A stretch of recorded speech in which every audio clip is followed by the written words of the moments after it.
کہانیاں دل کا حال جان لیتے ہیں۔ اور پھر میرے غوث پاک کا ایک دعویٰ بھی ہے، لولا لجام الشریعت علی لسانی لاخبرتکم بما تاکلون وما تدخرون فی بیوتکم انتم بین یدی کالقواریر ما یرا ما فی بواطنکم وظواہرکم۔ غوث پاک فرماتے ہیں اللہ کی قسم اگر میری زبان پر شریعت کی لگام نہ ہو، لوگوں جو گھروں سے کھا کے آتے ہو وہ بھی تمہیں بتا دوں، جو چھوڑ کے آتے ہو وہ بھی تمہیں بتا دوں۔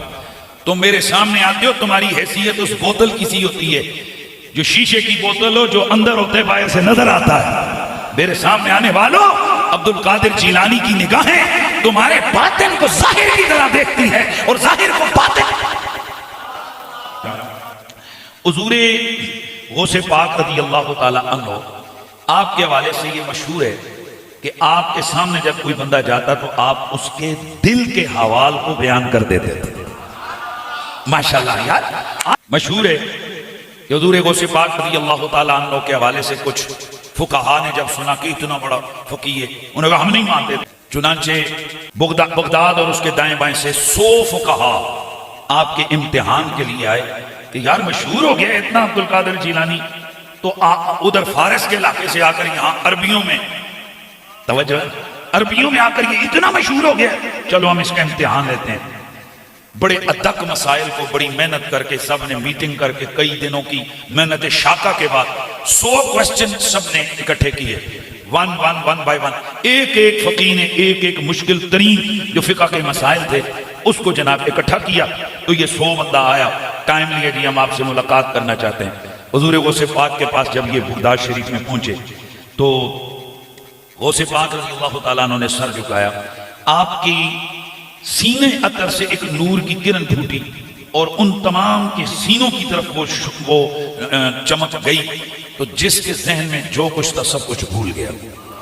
اب سر جھکا کر بیٹھے ہوئے ہیں، ثم صعد الکرسی واجاب الجمیع ما کان عندهم فاعترفوا بذا۔ تفریل خاطر الفاتر اور طبقات کے اندر موجود ہے، نزہۃ الخاطر کے اندر ہے، جامع الکرامات میں، دیگر کتب کے اندر موجود ہے کہ جس وقت ان کو سب کچھ بھول گیا، سمجھ ہی نہیں آ رہی ہے کہ کیوں آئے ہیں، کیا آپ پوچھ رہے ہیں کیوں آئے ہو، وہ منہ دیکھ رہے ہیں جی کیوں آئے ہیں۔ پھر غوث پاک منبر پہ بیٹھے اور آپ نے فرمایا تو فلاں فلاں جگہ سے آئے، یہ سوال لے کے آئے، تیرا یہ جواب ہے۔ تو فلاں جگہ سے آئے، یہ سوال لے کے آئے، تیرا یہ جواب ہے۔ تو فلاں جب 100 کے 100 کا نام لے کر ان کے خود سوال کر کے ان کا علمی جواب دیا، اب وہ 100 کا 100 تھا کہ کھڑا ہوا، سر جھکایا، ہاتھ چومے اور کہنے لگے جو سنا تھا اس سے بڑھ کے پایا ہے، واقعی تم علوم ظاہری کے بھی ماہر ہو، تم علوم باطنی کے بھی ماہر ہو۔ بھائی اور تھوڑی سی بات کر دوں، حضور غوث پاک رضی اللہ تعالیٰ عنہ کی خدمت اطہر میں امام ابن جوزی رحمۃ اللہ تعالیٰ علیہ، یہ بہت بڑے محدث اور بہت بڑے عالم تھے۔ کون؟ امام ابن جوزی رحمۃ اللہ تعالیٰ علیہ۔ تو ایک دن یہ گزر رہے تھے بغداد سے، کہ لگی یار سنا ہے کہ یہاں عبد القادر جیلانی نام کا کوئی بندہ ہے اور بڑا واعظ ہے اور بڑے علوم کے اس کے چرچے سنے، آؤ ذرا دیکھتے ہیں کہ کون ہے۔ جمعے کا دن ہے، ابن جوزی سامنے بیٹھ گئے، حضور غوث پاک آئے، منبر پہ بیٹھے، قرآن کی آیت پڑھی، ایک تفسیر کی، دوسری کی، تیسری کی، چوتھی کی، پانچویں کی، 11 تفسیریں بیان کی، 11 معانی بیان کیے۔ اب ابن جوزی رحمۃ اللہ تعالیٰ علیہ یہ سب سنتے رہے اور دل میں کہتے رہے یہ تو میرے بھی علم میں ہے، یہ تو میرے بھی علم میں ہے، یہ تو میرے بھی علم میں ہے، یعنی یہ تو کڑی کوئی نویں گل ہے، یہ تو میرے بھی علم میں ہے۔ اب وہ ادھر بیٹھ کے کہہ رہے میرے علم میں ہے۔ غوث پاک نے منبر سے آواز لگائی جو کچھ تیرے علم میں تھا ہم نے پہلے وہ بیان کیا، اب ہم وہ بیان کرتے ہیں جو ہمارے علم میں ہے۔ پھر آپ نے مزید معانی بیان کیے، 40 معانی جب اس آیت مبارکہ کے بیان کیے، ہر معنی کی توجیہ بیان کی، ہر معنی کی توضیح بیان کی اور اس کو قرآن و سنت سے ثابت کیا۔ اب حالت یہ تھی کہ پہل سر ہلاتے رہے ابن جوزی، اور اب جس وقت آپ نے 40 معانی بیان کر کے فرمایا یہ تو کال کا مسئلہ تھا، اب ہم حال سے سمجھاتے ہیں کہ یہ آیت کیا کہتی ہے۔ ایک نگاہ ڈالی، تمام مجمع نے گریبان چاک کر دی ہے۔ وہ ابن جوزی جو امتحان لینے آیا تھا اب امامہ ادھر پڑا ہے، کپڑے ادھر پڑے ہیں، جبہ ادھر پڑا ہے، اور آ کر قدموں سے لپٹ کے کہتا ہے واللہ عبد القادر جیلانی کال کا مسئلہ تو زمانے سے پڑھ رہے ہیں، جو تم نے حال سے سمجھایا یہ پہلی دفعہ سمجھ آیا۔ نبی علیہ السلام کو تو اللہ تعالیٰ نے اسپیشلی حکم دیا ہے سورۃ الانعام آیت نمبر 19 میں، وَأُوحِيَ إِلَيَّ هَذَا الْقُرْآنُ لِأُنذِرَكُم بِهِ وَمَن بَلَغَ۔ اے نبی علیہ السلام فرما دیجئے قرآن اللہ نے مجھے اس لیے وحی کیا ہے تاکہ اس کے ذریعے میں تمہیں بھی ڈر سناؤں آخرت کا، اور جس تک اس کی دعوت پہنچ جائے اسی کتاب کے ذریعے ہدایت دے لوگوں کو۔ فضائل اعمال، فضائل سنت یا کسی مولوی کی لکھی ہوئی کتاب سے نہیں، اللہ کی کتاب سے۔ پھر سورہ قاف کی آخری آیت ہے 45 نمبر، فَذَكِّرْ بِالْقُرْآنِ مَن يَخَافُ وَعِيدٍ۔ اے نبی علیہ السلام اس قرآن کے ذریعے آپ لوگوں کو ڈر سنائیں آخرت کا، ہر اس شخص کو جو اللہ کی دھمکی سے ڈر جائے۔ تو سر پھر ہم کیوں نہ کہیں کہ کتابوں کا دین اور ہے اور بابوں کا دین اور۔ آپ کو پتہ ہے یہ بڑی مشہور حدیث ہے بخاری اور مسلم دونوں میں، سیدنا اسامہ ابن زید سے متعلق۔ ایک جنگ کے دوران کافر سے مڑ بھیڑ کے دوران جب وہ کافر ان کی تلوار کے نیچے آیا تو اس نے کلمہ پڑھ دیا، لیکن انہوں نے پھر بھی اسے قتل کر دیا۔ بعد میں قلق تھا، نبی علیہ السلام کی خدمت میں حاضر ہوئے کہ یا رسول اللہ اس طرح لڑائی ہوئی، وہ میری تلوار کے نیچے آیا، کلمہ پڑھ دیا، پھر بھی میں نے اسے قتل کر دیا۔ تو نبی علیہ السلام فرمایا تو نے اسے کیوں قتل کیا؟ کہ یا رسول اللہ اس نے اوپر سے کلمہ پڑھا تھا ڈر کی وجہ سے، اندروں وہ کافر تھی۔ ہو سکتا ہے یہ بات ٹھیک بھی ہو، ہم بھی یہی ججمنٹ کرتے، لیکن نبی علیہ السلام نے فرمایا کیا تو نے اس کا دل چیر لیا تھا؟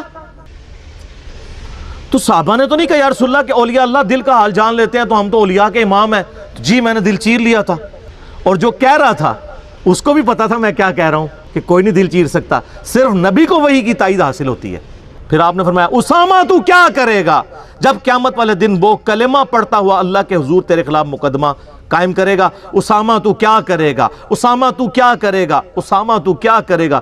نبی علیہ السلام یہ الفاظ ریپیٹ کرتے رہے۔ سیدنا اسامہ کہتے ہیں میری خواہش ہوئی کاش آج سے پہلے میں کافر ہوتا اور آج کلمہ پڑھ کے مسلمان ہوا ہوتا، کم از کم میرا یہ گناہ تو دھل جاتا۔ ہوئے ہوئے، اسامہ ابن زید عام بندہ نہیں۔ صحیح بخاری میں حدیث ہے کہ نبی علیہ السلام زانوں پہ ایک طرف حسن ابن علی کو بٹھاتے تھے تو دوسرے طرف اسامہ ابن زید کو، حضور کے بچوں کی مانت، پوتا حضور کا صلی اللہ علیہ وآلہ وسلم۔ بڑے بڑے صحابہ غصے کی حالت میں نبی علیہ السلام کو اپروچ نہیں کرتے تھے تو اسامہ ابن زید سے سفارش کرواتے تھے۔ وہ جو بخاری مسلم میں حدیث ہے جب فاطمہ نامی عورت کی چوری کا مقدمہ آیا اور نبی علیہ السلام کو سفارش کی گئی، وہ بھی اسامہ کے ذریعے کی گئی تھی، لیکن حضور نے ادھر بھی لحاظ نہیں کیا۔ ہم نے فرمایا تم لوگ مجھے سفارشیں کرواتے ہو، اللہ کی قسم تم سے اگلے لوگ اس لیے تباہ و برباد ہوئے، ان کے اشرافیہ کے لیے الگ قانون ہوتے تھے اور عام لوگوں کے لیے الگ۔ اللہ کی قسم اگر میری بیٹی فاطمہ بھی چوری کرتی میں اس کے بھی ہاتھ کٹوا دیتا۔ مجھے اپروچ کرتے ہو تم؟ یہ ہے اسامہ ابن زید۔ اور آپ ذرا مجھے بتائیں جو کہتے ہیں جی بزرگ دلوں کے حال جان لیتے ہیں، کہتے ہیں آپ رائے چلے جائیں، آپ ملتان شریف چلے جائیں، کسی بھی شریف جگہ پہ چلے جائیں تو مرید وہ ڈر ڈر کے بیٹھے ہوتے ہیں جی بزرگ دل کا حال جان لیتے ہیں۔ میں نے کہا نا، پرانیاں گلاں، پرانے فرقے، پرانے بزرگ۔ میں یہ چیلنج کرتا ہوں، میں اپنی میکینیکل انجینئرنگ میں سے مشین ڈیزائن کا یا اسٹرینتھ آف مٹیریل کا ایک فارمولہ میکینکس آف مٹیریلز کا لکھ کے دیتا ہوں کاغذ کے اوپر، کوئی دنیا کا بزرگ مجھے دیکھ کے پڑھ کے بتا دے۔ ہاں اگر وقت کا پیغمبر ہو وہ پڑھ کے بتا سکتا ہے کیونکہ اسے وحی کی تائید حاصل ہوگی۔ نبی علیہ السلام کو کئی مواقع کے اوپر آپ کو پتہ ہے کافروں نے سوال کیے ہیں، نبی علیہ السلام کو نہیں پتا تھا، اللہ نے صورتیں نازل کر کے جواب سکھا دیے۔ قصہ موسیٰ اور خضر سکھایا، حضرت یوسف علیہ السلام کی بایوگرافی سکھائی، ذوالقرنین بادشاہ سے متعلق سکھایا سورۃ الکہف میں۔ نبی علیہ السلام کے پیچھے اللہ ہے۔ سورہ ال عمران کی آیت نمبر 179 ہے کہ اللہ کی یہ شان ہی نہیں ہے کہ کسی غیر نبی کو غیب پر مطلع کرے، وہ اپنے پیغمبروں کو غیب کے اوپر اطلاع دیتا ہے، اور تمہارا کام ہے اللہ اور اس کے پیغمبروں پہ ایمان لاؤ، بس اس حد کو کراس مت کرو۔ تو نبی علیہ السلام کو اگر یہ چیلنج دیا جائے وقت کے پیغمبر کو، وہ پڑھ کے سنا بھی دے گا، اس کو اللہ آنے واحد میں سب کچھ سکھا دے گا۔ بابوں کو اس لیے میں چیلنج کر رہا ہوں کہ تمہارا تو کہنا ہے کہ ہمارا اللہ سے تعلق ہے، اللہ کو تو آتی ہے نا انجینئرنگ، پڑھ کے بتاؤ۔ تم کہتے ہو ہم دلوں کے حال جانتے ہیں، ہمیں کشف القبور ہوتا ہے، وہ بھی کہانیاں۔